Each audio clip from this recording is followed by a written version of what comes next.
Terus sebelum tidur enaknya sholat isya dulu, ya udah sholat isyanya di tengah malam. Juga kadang ibu-ibu juga suka gitu, kadang sengaja tidur dulu baru sholat isya. Niatnya apa? Niatnya biar digabung sama tahajud, biar ntar sholat isya abis itu sholat tahajud. Nah ini gimana sih menurut para ulama? This wonder spread in front of you, the clouds floating by, the sky so clear and blue. Assalamualaikum warahmatullahi wabarakatuh. Kembali lagi dengan podcast Syariah Islam ya. Bersama dengan Bapak Satria Handika. Semoga ini Bapak masih muda ini, masih muda. Nah, gimana Sat? Kabar baik? alhamdulillah. Jadi gimana nih? Ya begitulah, balik berdoa 3-5 semua. Terakhir benar katanya itu ternak arwana apa masalah?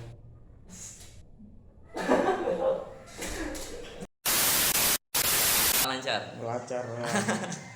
Pedes tuh makanannya. Ya, biarin lah, sambal dingin sih. Selama pandemi ngapain aja selama pandemi? Biasa kan nolep gitu. Kita orang nolep. Ya, by the way, Anda ada pertanyaan. Apa tuh? Anda tahu lah orang nolep biasanya gimana? Ya main game. Ya main game gitu Iya. kan sampai lupa waktu sholat. Ya biasa lah. Nah, hukum sholat isya di tengah malam tuh gimana sih? Hukum sholat isya Di tengah malam. Nah, ini permasalahan yang menarik karena banyak banget pemuda-pemuda sekarang tuh yang mengakhirkan sholat isyanya tuh di tengah malam, kayak misalkan jam 1, jam 2. Alasannya apa? Karena mereka kebanyakan nge-game jam 8 nge-game sampai tengah malam. Terus sebelum tidur enaknya sholat isya dulu, ya udah sholat isyanya di tengah malam. Juga kadang ibu-ibu juga suka gitu, kadang sengaja tidur dulu baru sholat isya. Niatnya apa? Niatnya biar digabung sama tahajud, biar ntar sholat isya abis itu sholat tahajud. Nah ini gimana sih menurut para ulama? Ya gimana? Nah dibahas di dalam hadits Rasulullah SAW mengenai batas waktu akhir sholat isya. Nah Nabi SAW bersabda, fa idza shallaitumul maghriba fa innahu waqtu ila an yaqsutu syafaqu fa idza shallaitumul isya fa innahu waqtu ila nifsil lail. Artinya, apabila kalian telah sholat maghrib maka itu waktunya sampai hilang warna merah di ufuk barat. Lalu setelah kalian sholat isya itulah waktunya sampai pertengahan malam. Hadis riwayat Bukhari, hadis riwayat Muslim, nomor hadis ke 1416. Nah, Jadi dari hadis tersebut kan udah jelas lah sampai tengah malam batas waktunya. Nah hadis lain juga menyebutkan bahwasannya innamat tafitu ala man lam yusalli hatta yaji'a waktu salatil ukhra. Jadi tahulah ayat di surah Al-Humazah ya, kalau nggak salah. Wailul bukan Al-Humazah, Al-Maun. Apa ayatnya? Tahu. Fawailul lil musallin. Celakalah orang yang sholat, alladzina hum salatihim sahun, yang lalai terhadap sholatnya. Nah, lalai terhadap sholatnya di sini maksudnya bukan berarti misal ente habis zuhur, misal zuhur waktu azan zuhur ente udah dimasakin sama ibu ente. Nah, ente makan dulu terus sholatnya ntar jam 2. Nah, itu bukan termasuk melalaikan sholat. Kenapa? Karena itu ente masih sholat pada waktunya. Nah, yang dimaksud dalam sholat celakalah orang sholat itu tuh adalah menyanyiakan sholat adalah mereka yang tidak sholat sampai datang waktu sholat berikutnya. Maksudnya mereka sholat tapi di luar waktunya. Tadi sholat isya di jam 1 itu kan lebih dari itu kan pas tengah malam ya. Nah itu kan tadi dari hadits. Sekarang dari pendapat para imam mazhab.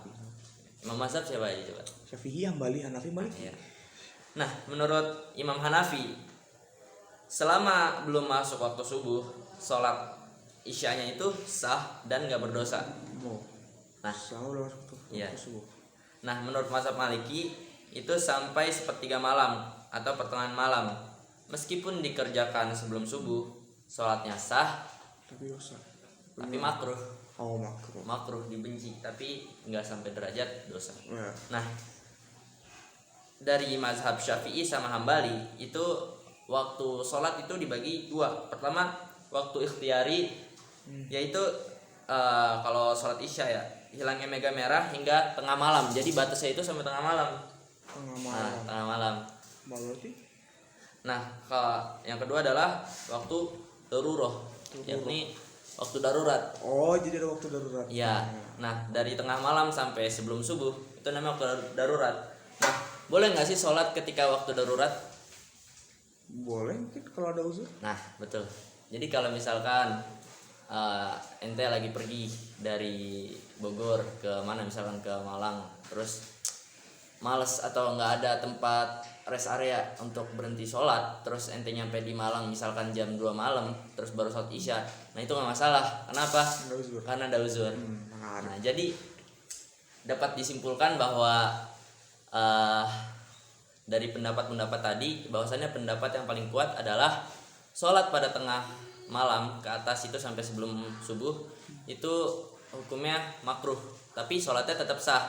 Nah, yang afdolnya apa? Yang afdolnya sholat Sebelum tengah malam. sebelum tengah malam. Ah, ya, paham, Iya. paham. Dan ketika waktunya. Nah, jadi ya usahailah sebisa mungkin untuk sholat pada waktunya lah. Kalau bisa ya sebelum main game atau sebelum tidur. Tapi tidurnya ya jangan jam 1 malam Iya. terus, berarti ya. Enggak. Iya, maksudnya ya Pagi. intinya sebelum tengah malam itu usahain untuk sholat. Ya, iya. Kecuali ada waktu. Jadi gitu. Gimana jadi? Ya, Paham nggak? paham. Menarik sih bahasan kali ini. Terus yang ada lagi tuh apa?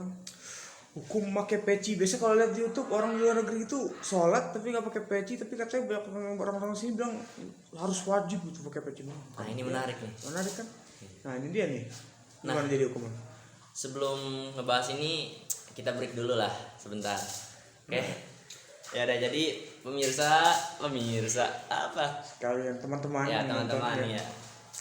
Jadi kita break dulu sebentar. Ntar dilanjut lagi. Kembali lagi abis ini. Dan Ya jadi kembali lagi setelah break tadi ya. ya kembali lagi. Ya. Untuk Satria gimana sih jawabannya? Jawaban apa? Penjelasannya maksudnya Penjelasan apa? tentang yang peci. Oh iya, peci. Pernah lupa ya. Astagfirullah. Oh, jar tadi habis makan. Jadi Oh, alah. kenyang lupa. Jadi soal peci ini sering banget dipertanyakan ya, terutama anak-anak muda tuh kan kadang beberapa mager pakai peci. Kenapa? Karena Gatel. gatel, apalagi. Jelas gatel. Karena suka ganggu sholat, apa sih lagi sholat, Iya. kalau gatel ganggu, Terus suka jatuh ya lah, nggak enak lah kadang-kadang. gitu lah. Ya, gitu.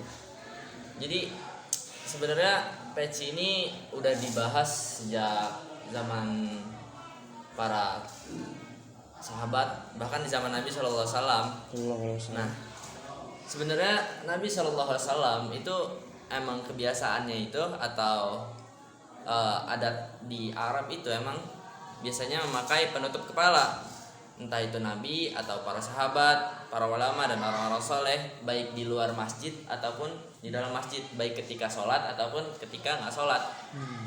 Dalil mereka untuk memakai peci apa? Dalilnya apa? Tahu nggak? Tahu. Nah, dalilnya ini ada di surat Al-A'raf ayat ke-31. Apa ayatnya? Ya bani Adama khudhu zinatakum inda kulli masjid. Yang artinya, wahai manusia, gunakanlah perhiasanmu ketika memasuki setiap masjid. Jadi Jelas, menarik. ini tuh diartikan sebagai perhiasan, salah satu perhiasan. Jadi perhiasan bukan cuma baju atau celana dan lain-lain.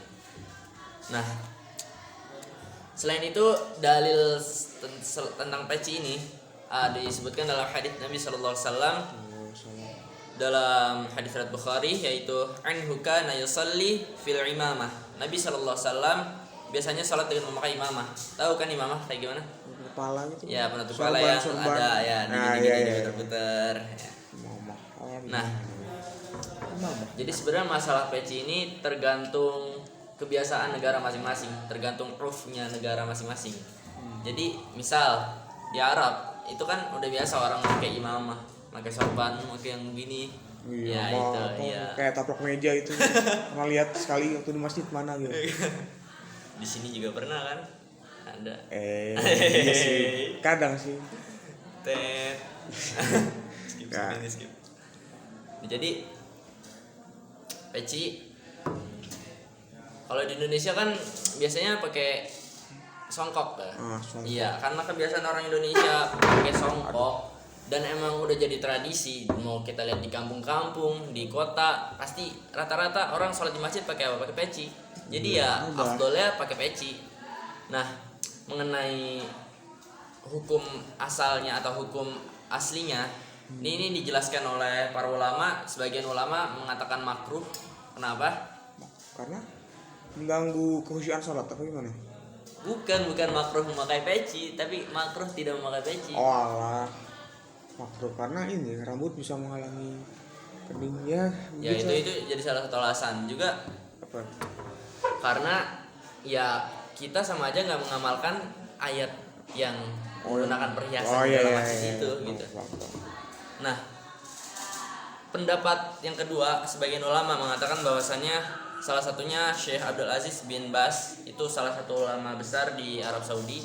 Itu ketika ditanya tentang hukum sholat tanpa penutup kepala, beliau menjawab tidak mengapa karena kepala tidak termasuk aurat. Yang wajib adalah mengenakan kain yang menutupi pusar ke bawah dan kain yang menutupi pundak hingga pusar. Namun jika seseorang memperbagus pakaiannya dengan penutup kepala, itu lebih afdol. Oh, lebih afdol. Jadi Adapun peci lebih afdol. jika daerah tersebut misal lagi di mall, nggak mungkin banget bawa peci ke mall, atau misalkan ya ke negara-negara yang jarang orang pakai peci atau penutup kepala. Jadi kalau kayak gitu kan suka dilihat Iya, lu suka pakai dilihatin apa kayak gitu. lihat aneh, daripada ntar Islam malah dibilang yang aneh-aneh. Jadi lebih baik nggak usah pakai penutup kepala. Nah, Menarik. demikian juga perkataan ini tuh sama dengan perkataannya Syekh Salih Al Fauzan. Nah, jadi sikap yang tepat terhadap masalah peci ini adalah apa? Tengah-tengah. Tengah-tengah, tapi afdolnya usahakan Pakai. peci. Kenapa? Karena kita orang Indonesia, udah profnya, udah kebiasaannya pakai peci. Nah, tapi benar. ya jangan memaksakan orang lain juga untuk pakai peci. Kan kadang Jangan kayak pakai baju kan. ya dulu saya sendiri waktu di masjid pernah sholat nggak pakai peci, di baris pertama itu di kepalanya diinin bapak. Yes. Kenapa kamu nggak pakai peci? Ya. Nah, apa urusan bapak gitu. Ntar nggak sah sholat kamu gitu kan. Padahal sejatinya ya sah-sah aja. Sah aja. Iya. Apalagi kan ya ini bukan masalah yang benar-benar darurat lah. Maksudnya nggak separah gerakan sholat atau rukun-rukun sholat. Jadi ya jangan maksa orang lain lah, hargai orang lain. Misalnya dia nggak pakai peci ya udah, kecuali di lingkungan pondok pesantren yang emang ada aturannya aturannya. pakai peci, ya ikutin aja karena itu aturan. Ibaratnya undang-undang di suatu negara, misal undang-undang harus taat lalu lintas, ya harus taatin lalu lintas. Iya. Maksudnya ya gitu. Ya kali lampu merah diterobos bener. Ya paham lah. Iya kayak gitulah. Aduh sorry. Ngerti jadinya. Ya. Ada lagi nggak nih? Ya. Mau tanyain atau pengalaman lah, pengalaman ente minimal, Pengalaman soal peci sama sih waktu di masjid gitu kan. Saat zuhur kalau usah nungguin mau koma atau bapak datang untuk peleng kalau bapak ngapain? Oh, bapak pakai peci ya, masa peci di rumah. Iya, gara-gara itu jadi kesel sama peci nih. Menjadi malas banget pakai peci gara-gara. Ini gerah keringetan nih, aneh ketombe. Saya ketombean ini mungkin salah satu penyebabnya peci bisa jadi. Ya tapi ya namanya sunnah. Sunnah ya. Lebih baik Perhiasan, perhiasan. Lagi juga kan nggak mungkin ini dipakai setiap saat. Maksudnya cuman ketika sholat aja minimal pakai gitu. Nah, baik, cukup sampai di sini podcast kita. Udah nih gitu doang. Ya. Iya. Cukup sampai di sini podcast kita bersama Babang Satria, Andik, Sebentar aja. Ilham. Terus sebentar. Besok deh, next episode. Kalau mau Next episode. kita bikin yang panjang ya. Tentang masalah fikih lagi lah. Gampang lah, tinggal calling-calling. Nah, tingkat calling di 0123 4567 89 10 11 12. 12. Baik. Terima kasih. Assalamualaikum warahmatullahi wabarakatuh. Saya udah. Can't you see this wonder spread in front of you? The clouds floating by, the sky so clear and blue. Planets in their orbits, the moon and the sun. Such perfect harmony, perfect